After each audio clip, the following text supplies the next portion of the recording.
हरियाणा की हर अपडेट के लिए बेल आइकन दबाएं और सब्सक्राइब करें STV हरियाणा न्यूज।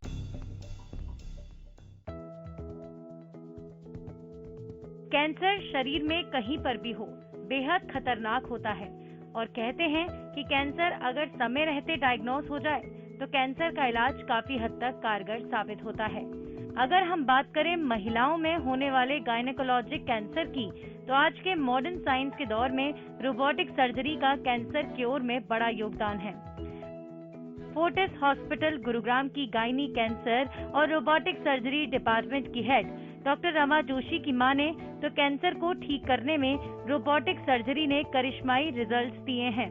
उन्होंने ऐसे कई पेशेंट्स की रोबोटिक सर्जरी की जो गायनी कैंसर से पीड़ित थीं और सर्जरी के कुछ ही घंटों बाद आराम से चल फिर पा रही थीं। डॉक्टर जोशी ने जानकारी दी है कि गायनी कैंसर कई तरह के होते हैं जिनका इलाज 3 तरीकों से किया जाता है। कैंसर के ट्रीटमेंट में सर्जरी, कीमोथेरेपी और रेडियोथेरेपी की मदद से पेशेंट को ठीक किया जाता है। फोर्टिस गुरुग्राम की gynae cancer expert doctor Rama Joshi की पेशेंट जिनको कैंसर था और रोबोटिक सर्जरी से उनके कैंसर को ठीक किया गया, आज एक सामान्य स्वस्थ जीवन जी रही हैं।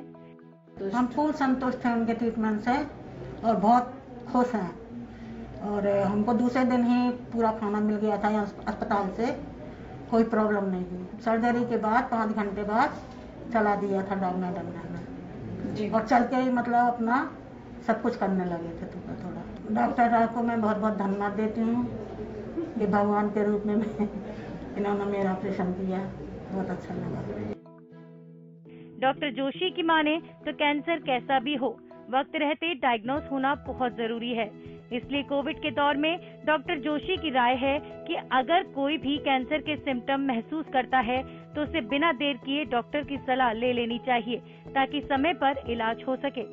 आइए सुनते हैं अब डॉक्टर रमा के तजुर्बे को कि आखिर गायनी कैंसर होता क्या है और रोबोटिक सर्जरी से कैसे इलाज होता है। Bureau report, Haryana news. नमस्कार, स्वागत है आपका संजीवनी में। मैं हूं नंदिनी मिश्रा आपके साथ और आज हम आए हैं फोर्टिस हॉस्पिटल गुरुग्राम में, जहां पर हमारे साथ आज मौजूद हैं गायनी कैंसर और रोबोटिक सर्जरी डिपार्टमेंट की हेड डॉक्टर रमा जोशी। बहुत बहुत स्वागत आपका Rama ji. Thank you. Rama ji, cancer किसी भी तरह का हो बेहद खतरनाक होता है, लेकिन अगर मैं स्पेशली गायनी कैंसर की बात करूं तो इसके क्या सिम्टम्स होते हैं और कितने तरह का ये कैंसर होता है, और इस बीमारी को लेकर, इस परेशानी को लेकर आप क्या क्या जानकारियां जो स्पेशली सबको पता होनी चाहिए वो देना चाहेंगी? गायनी कैंसर्स जो होते हैं वो जब भी कैंसर गायनेकोलॉजिकल रिप्रोडक्टिव ट्रैक्ट में ओरिजिनेट होता है, यानी यूट्रस में अगर ओरिजिन होता है उसका, तो उसको वहां का कैंसर कहते हैं, यानी यूट्राइन कैंसर। जब ये कैंसर सर्विक्स में की शुरुआत अगर सर्विक्स में होती है तो सर्वाइकल कैंसर, इसी तरह से ovarian cancer, fallopian tube cancer, vaginal cancer और वल्वर कैंसर, ये सारे कैंसर्स जो हैं वो गायनेकोलॉजिकल कैंसर्स होते हैं। ओके। अगर मैं बात करूं गायनेकोलॉजिकल कैंसर के सिम्टम की, तो कैसे पता चले? क्योंकि कैंसर के लिए स्पेशली कहा जाता है कि अगर समय रहते पता चल जाए तो ट्रीटमेंट हो जाता है, अगर वो लेवल्स क्रॉस कर जाए तो बहुत मुश्किल हो जाता है। ये बात बिल्कुल सही है, क्योंकि ज्यादातर जो कैंसर्स होते हैं उसमें आवश्यकता हमें होती है हम ये जाने पहचाने कि क्या साइंस हैं, क्या सिम्टम्स हैं और हम कैंसर को किस तरह से जल्दी पकड़ सकते हैं। ये डिपेंड करता है कि कैंसर कहाँ का कैंसर है। जैसे यूट्राइन जो कैंसर होता है उसके सिम्टम्स अलग होंगे, और इसी तरह से अगर ओवेरियन कैंसर्स है तो उसके सिम्टम्स अलग होंगे। तो आज हमें आवश्यकता इस बात की है ताकि हम ये पता रखें कि हाँ, क्या इसके रिस्क फैक्टर्स होते हैं, यानी किन महिलाओं में इसके होने की संभावना ज्यादा होती है, रिस्क बढ़ जाता है, तो वहां पे हमें और एहतियात लेना होता है।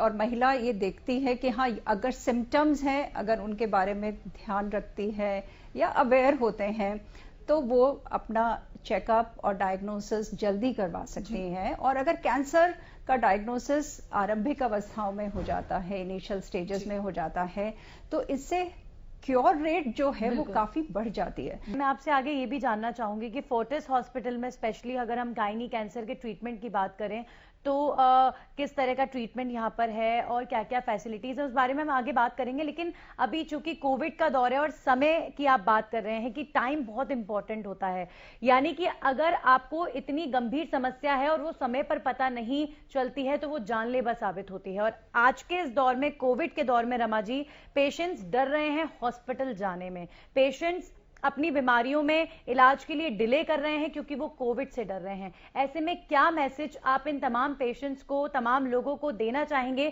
कि भले कोविड का दौर हो लेकिन इलाज समय पर मिले, वो भी जरूरी है? ये बहुत ही आवश्यक है क्योंकि अब जो है वो कोविड का एक्सपीरियंस हम सब लोगों को 1 साल से ज्यादा है। जब कोविड शुरू हुआ था तो I would like to just share my experience कि जिसमें उस समय महिलाओं ने बहुत डिले किया। वो यूट्राइन कैंसर जिसको कि हम पूरी तरह से ठीक कर सकते हैं, वो ओवेरियन कैंसर जिनको ठीक कर सकते हैं, और पेशेंट्स डर गए काफी कुछ कोविड के कारण से और बाहर नहीं आए। जब बाहर आए तो वो जो ऑपरेबल स्टेज थी वो इनऑपरेबल हो गई, और जहां पे 90% चांसेस ऑफ क्योर होते हैं वो रिड्यूस होकर के 30 to 40% हो गए। तो आई थिंक आज हमें आवश्यकता है कि हम अवेयर हों, कोविड के लिए भी हम अवेयर हैं, और जो भी फैसिलिटी में प्रिकॉशंस लेनी चाहिए वहां पे बेसिकली पेशेंट को ये एक्सेप्ट कर लेना चाहिए कि हमें प्रिकॉशंस लेके चलना है। पर इसका मतलब ये नहीं है कि हम बाकी जो जानलेवा बीमारियां हैं उनके सिम्टम्स की अनदेखी करें, और कहीं अगर हमें डाउट है तो उसका डायग्नोसिस प्रॉपर तरीके से करवाएं।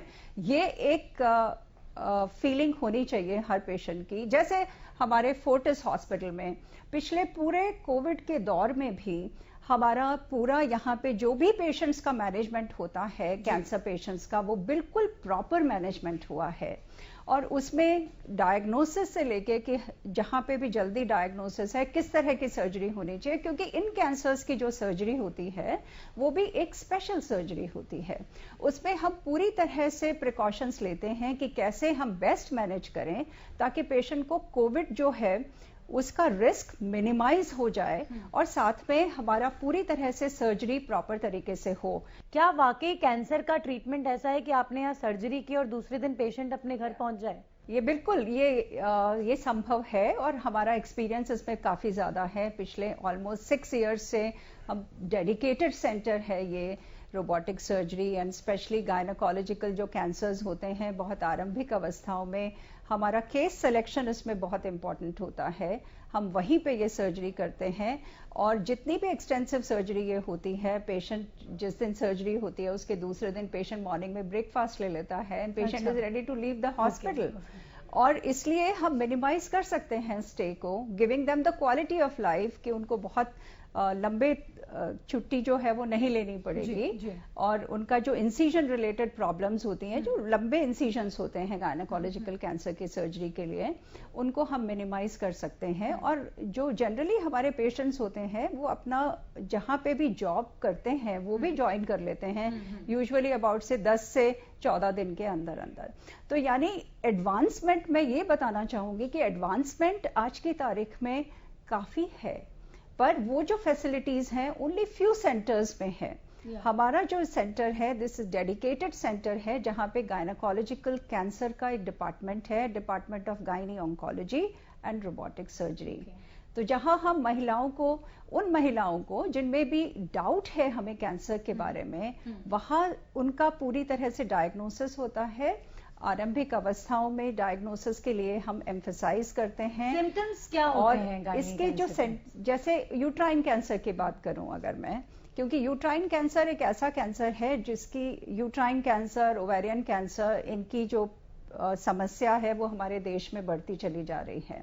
Uterine cancer generally post menopausal women में होता है, यानी वो महिलाएं जिनको मीनोपॉज हो गया है। पर ऐसा नहीं है कि ये यंग एज में नहीं होता, ये यंग एज में भी हो सकता है। जनरली महिला को जो भी ब्लीडिंग होती है, vaginal bleeding, irregular vaginal bleeding होती है, एक्सेसिव विजाइनल ब्लीडिंग होती है, और इवन पीरियड्स अगर बंद हो गए हैं उसके बाद में भी थोड़ी बहुत स्पॉटिंग अगर है तो भी हमें सस्पिशन करना चाहिए कि कल को ये यूट्राइन कैंसर तो नहीं है, और हर महिला को जाके अपना चेकअप करवाना चाहिए। जनरली महिलाएं ऐसा सोचती हैं, जो मेरा एक्सपीरियंस है, कि किसी तरह की कोई तकलीफ नहीं हुई, बस थोड़ा सा ब्लीडिंग ही हो गई, यानी दर्द नहीं होता। मैं ये बताना चाह रही हूँ कि आरंभिक अवस्थाओं में जब भी कैंसर होता है तो उसमें दर्द नहीं होता। कुछ सिम्टम्स आते हैं, यूट्राइन कैंसर के जो सिम्टम्स हैं उसमें है कि अगर इरेगुलर ब्लीडिंग हो गई, पीरियड्स बंद होने के बाद में थोड़ा सा ब्लीडिंग हो गया, तो हमें ये सोच लेना चाहिए कि कहीं पे ये यूट्राइन कैंसर तो नहीं है।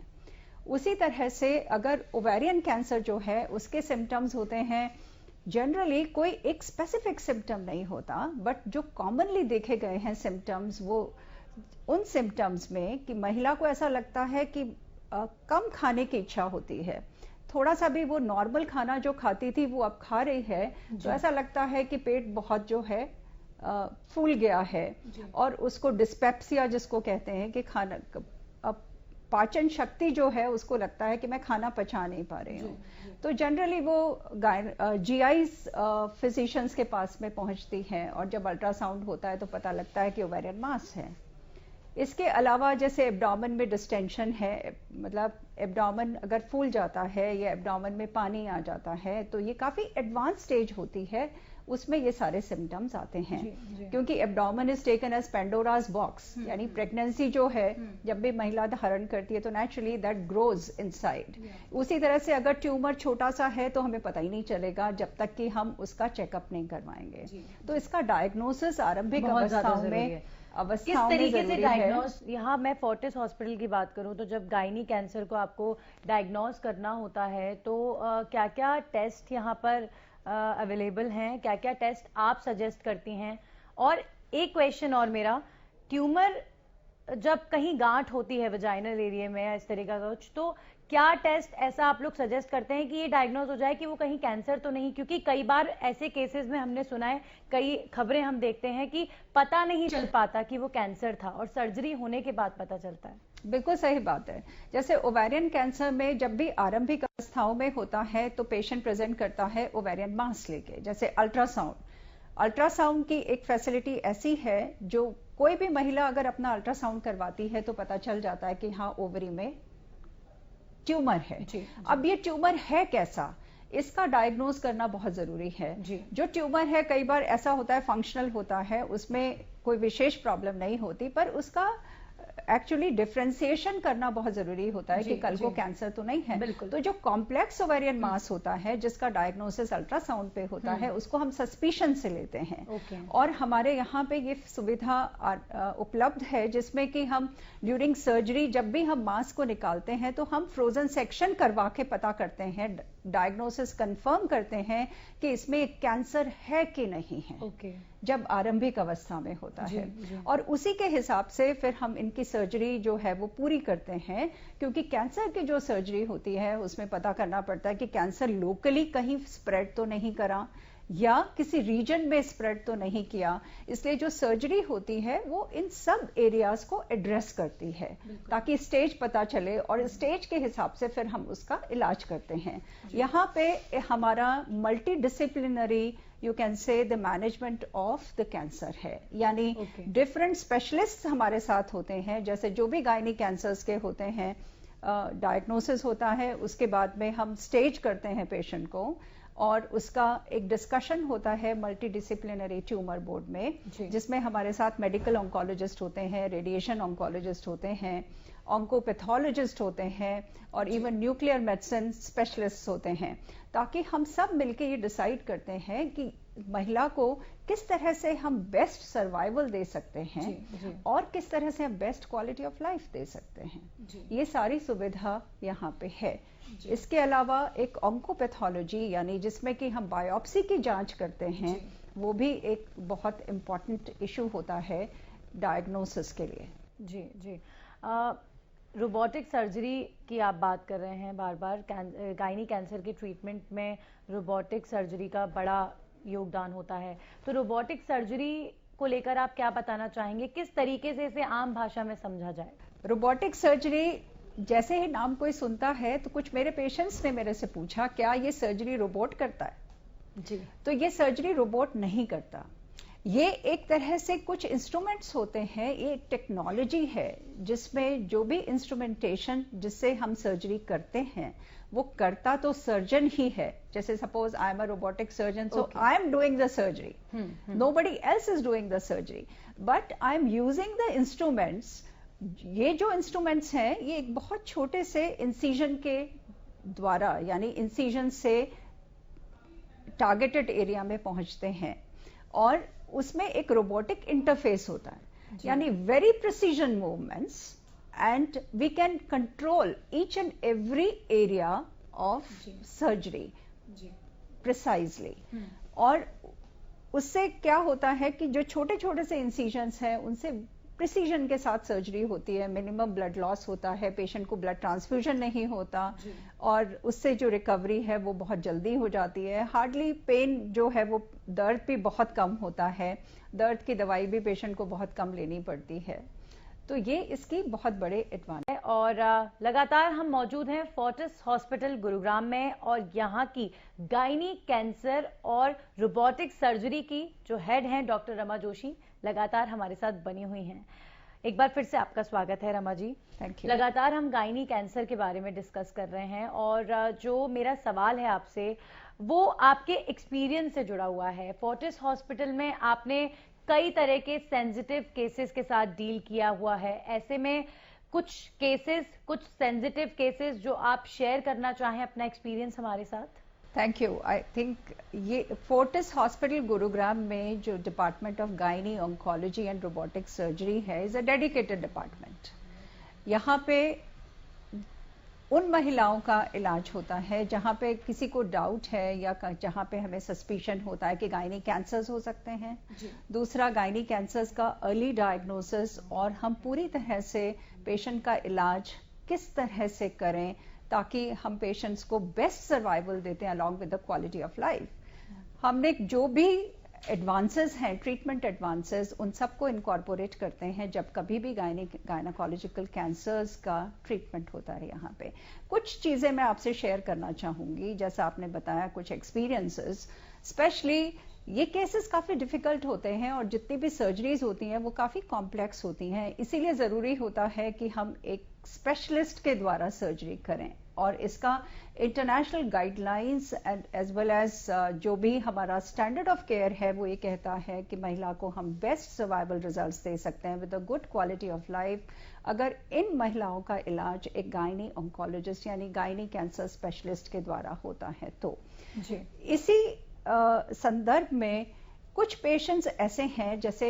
ओबेसिटी, कुछ कैंसर्स हैं, यूट्राइन कैंसर्स हैं एंड इवन ओवेरियन कैंसर्स हैं जिसमें कि ओबीज महिलाओं में होते हैं। वो महिलाएं जिनका वेट काफी ज्यादा होता है, ओबीज होती हैं, काफी मोटापा होता है और उसके साथ डायबिटीज है, ब्लड प्रेशर है, इस तरह की कॉम्प्लिकेशंस भी होती हैं। कुछ कोमॉर्बिड कंडीशंस होती हैं जिसमें हमें बहुत तरीके से प्लान करके सर्जरी पेशेंट की करनी पड़ती है। इनको एडवांटेज देने के लिए, जिसमें कि यूट्राइन कैंसर सबसे ज्यादा कॉमन कैंसर्स होता है, robotic surgery plays a very very important role, ताकि हम किसी तरह के भी जो मॉर्बिडिटी होती है, ऑपरेशन से रिलेटेड जो प्रॉब्लम्स होती हैं, उन सबको हम मिनिमाइज कर सकते हैं और गुड क्वालिटी ऑफ लाइफ दे सकते हैं। तो I have operated one patient जिसको कि सब जगह से सर्जरी मना कर दी गई थी और 164 kg की वो पेशेंट थी जिसका BMI 64 था। तो एक बहुत ही मॉर्बिड पेशेंट, उसको actually I just recall my experience कि जो OT टेबल थी वो हमें बदलनी पड़ी क्योंकि वो पेशेंट जो है उस टेबल पे लेट नहीं सकती थी। उसने मेरे से पूछा कि सब जगह से मुझे ऑपरेशन के लिए मना कर दिया, आप मेरा ऑपरेशन कर सकते हो और करोगे तो कैसे करोगे? तो मैंने उसको रोबोटिक सर्जरी के बारे में बताया और मैंने ये कहा कि ये सर्जरी आपकी हम रोबोट से कर सकते हैं। इसलिए कर सकते हैं क्योंकि जो रोबोटिक जो इंस्ट्रूमेंट्स होते हैं, दीज आर लॉन्ग इंस्ट्रूमेंट्स, और जो ओबीज पेशेंट्स होते हैं उनको बहुत बड़ा एडवांटेज मिलता है। उसकी सर्जरी हुई और जिस दिन दूसरे दिन जब देखा कि हाँ वो पेशेंट पता नहीं खड़ी होके उस तरह से चल भी रही होगी कि नहीं, थोड़ा सा थोड़ा सा मन में था कि दुविधा सी थी कि पता नहीं होगी कि नहीं। जब देखा तो वो वॉक कर रही थी, उसी तरह से वॉक कर रही थी जो जैसे सर्जरी के पहले कर रही थी। एंड हमारे आई मीन टू से कुछ पेशेंट्स जिनको पता था कि हाँ ये सर्जरी हुई है और उनके जो रिलेटिव्स हैं वो सारे के सारे उनसे मिलने गए ये देखने के लिए कि वो पेशेंट उठ के चल रही है। तो ये एक बहुत अच्छा लगता है कि जो भी डिफिकल्ट सिचुएशंस होती हैं उनको हम प्रॉपरली मैनेज मतलब करते सब हैं। जगह से हार कर वो यहाँ आए और यहाँ पर उन्हें रोबोटिक सर्जरी के जरिए कैंसर से निजात मिला। और इसके साथ साथ जो आपने आफ्टर ऑपरेशन के जो रिजल्ट देखे उससे जाहिर तौर पर आपको भी खुद बहुत खुशी हुई होगी, क्योंकि आपका जो पेशेंट जिसे सारे डॉक्टर्स से निराशा मिली वो आपके पास आए और आपने उन्हें ठीक किया। या उसमें बहुत बड़ा एक सेटिस्फेक्शन मिलता है जब पेशेंट खुश होता है और अच्छी तरह से स्वस्थ होके जाता है। तो इसके अलावा कुछ और भी केसेस होते हैं, जैसे एक बहुत यंग केसेस हैं जिसमें कि बहुत बड़े बड़े ओवेरियन मासेस हैं, हमें देखना पड़ता है। यंग महिलाएं जिनकी की शादी नहीं हुई है, they are still I mean to say जिनको अपनी फैमिली कंप्लीट करनी है, हम ये भी देखते हैं कि कैसे हम क्वालिटी ऑफ फर्टिलिटी प्रिजर्वेशन दें ताकि आगे प्रेगनेंसी उनको हो, और उसके साथ साथ किस तरह से हम इनका मिनिमाइज कर सकते हैं इंसिजन और एक्सटेंट ऑफ सर्जरी वही हो, किसी तरह की और कोई प्रॉब्लम नहीं हो, कहीं हमें कॉम्प्रोमाइज नहीं करना पड़े। And even we have operated one patient जिसमें कि पेशेंट प्रेग्नेंट अर्ली प्रेगनेंसी में थी, अराउंड से 13-14 वीक्स ऑफ द प्रेगनेंसी, और उसको बहुत बड़ा ओवेरियन मास था। उसको भी we did robotic surgery and we could successfully remove the ovarian mass without disturbing the pregnancy at that time. तो ये एक बहुत बड़े बड़े इस तरह के एग्जाम्पल्स हैं। इसके अलावा वो महिलाएं जैसे ओवेरियन कैंसर की ज्यादातर महिलाएं जो हैं वो हमारे पास एडवांस स्टेज में आती हैं। अराउंड से 80% जो महिलाएं हैं ओवेरियन कैंसर की वो एडवांस स्टेज में आती है, और उसमें हमें बहुत एक्सटेंसिव सर्जरी करनी पड़ती है। हमारा एम ये होता है जब कभी भी वो पेरिटोनियल कैविटी या एब्डोमिनल कैविटी में फैला हुआ कैंसर होता है, जहां पे भी कैंसर है उस पार्ट को हमें निकालना पड़ता है, एब्नॉर्मल एरिया को, पर जो वाइटल ऑर्गन्स हैं उन सबको हमें रिस्पेक्टफुली बचाना होता है। उसके बाद में यानी ये जो डिजीज है ये कैसी होती है, जो पेरिटोनियल सर्फेसेस के थ्रू पूरे एब्डोमेन में फैलती है। तो क्या मैम कैंसर के ट्रीटमेंट की जब बात होती है तो यहाँ पर रेडिएशंस द्वारा जो ट्रीटमेंट दिया जाता है कैंसर को खत्म करने के लिए, क्या गायनी कैंसर में रेडिएशन थेरेपी या रेडिएशन ट्रीटमेंट जो होता है उसका कोई रोल होता है? उसका रोल भी होता है, पर जो मैं आपको बता रही थी कि ये जो ओवेरियन कैंसर है इसमें हमें बहुत पेरिटोनिएक्टमी यानी पूरी एक्सटेंसिव सर्जरी करनी पड़ती है। एंड जो न्यू मोडालिटी ऑफ ट्रीटमेंट है जिसमें हम इंट्रापेरिटोनियल कीमोथेरेपी देते हैं, that is heated intraperitoneal chemotherapy उसी एरिया को देते हैं जहां जहां पे भी वो कैंसर पेरिटोनियल कैविटी या एब्डोमिनल कैविटी में फैला हुआ होता है, उसको बोलते हैं हाईपैक। ये भी एक न्यू एडवांसमेंट है जिससे हम पेशेंट को किस तरह से आगे एडवांटेज दे सकते हैं। ये प्रोसीजर्स भी यहाँ हमारे डिपार्टमेंट में होते हैं। और जो आपने सवाल पूछा कि जहां तक रेडिएशन का सवाल है, जब कभी भी गायनी कैंसर का इलाज होता है तो 3 चीजों का हम ध्यान रखते हैं। एक ये कि सर्जरी कर सकते हैं, हाँ अगर अर्ली स्टेज है, और कुछ केसेस में एडवांस स्टेजेस में भी सर्जरी करनी पड़ती है, और कई बार जब डिजीज वापस से आ जाती है यानी रिकरेंस होता है तब भी हमें सर्जरी करनी पड़ती है। तो इसका 3 तरह से इलाज होता है, 3 यू कैन से विधियों द्वारा इसका इलाज होता है। एक तो सर्जरी, दूसरा रेडिएशन थेरेपी, और तीसरा कीमोथेरेपी। तो कहाँ हमें सर्जरी के बाद में रेडिएशन देना है ये हमारे रिस्क फैक्टर्स डिसाइड करते हैं कि सर्जरी में एग्जैक्टली कौन सी स्टेज आई और किस तरह से कहाँ कैंसर के सेल्स हमें मिले जिनका स्प्रेड जहां पे भी कैंसर शुरू हुआ। यानी सर्वाइकल कैंसर का एक एग्जांपल दूं मैं, यहाँ पे लिम्फ नोड्स जो हैं उनको एड्रेस करना पड़ता है, और लिम्फ नोड्स में अगर सपोज डिजीज मिली तो हमें रेडिएशन भी देना पड़ता है और साथ में कीमोथेरेपी भी देनी पड़ती है। तो इन सब कैंसर्स का जो इलाज है उनमें हम तीनों चीजों का ध्यान रखते हैं कि कहाँ हम पेशेंट को रेडिएशन दे सकते हैं, कहाँ कीमोथेरेपी, मतलब जहां जिस भी चीज की जरूरत हो वहां पर उसे दिया जाता है। और उसके अलावा कुछ एडवांसमेंट है थेरेपीज में, systemic therapy, specially targeted therapies ये targeted therapy is a new advancement. Targeted therapy के बारे में भी हम डिसाइड करते हैं, और उसके साथ साथ कुछ हार्मोन थेरेपी, कुछ कैंसर ऐसे होते हैं जो हार्मोन डिपेंडेंट होते हैं, और अगर हार्मोन डिपेंडेंट कैंसर होता है तो हम कुछ ऐसे एंटी हार्मोनल थेरेपी या ड्रग्स जो हैं वो डिसाइड करते हैं साथ में देने के लिए। इस तरह से पेशेंट का जो इलाज है वो पूरी तरह से होता है। बहुत बहुत शुक्रिया रमा जी, हमारे साथ आज आप जुड़ी और गायनी कैंसर को लेकर इतनी सारी महत्वपूर्ण बातें आपने साझा की। शुक्रिया आपका। Thank you so much. Thank you. तो आपने सुना डॉक्टर रमा जोशी को, जो हमें गायनी कैंसर को लेकर इतनी सारी इंपॉर्टेंट बातें बता रही थी। और यहाँ फोर्टिस हॉस्पिटल गुरुग्राम में आने के बाद, सब कुछ देखने के बाद, हम भी यही अपील आपसे लगातार करेंगे कि चाहे किसी भी तरह की समस्या हो, अर्ली स्टेज में वो डायग्नोस हो जाए तो उसका ट्रीटमेंट भी हो सकता है। लेकिन अगर वही बहुत ज्यादा गंभीर रूप ले ले तो ट्रीटमेंट में भी परेशानी आती है। इसीलिए ध्यान रखें। इसी के साथ मुझे इजाजत दीजिए। नमस्कार।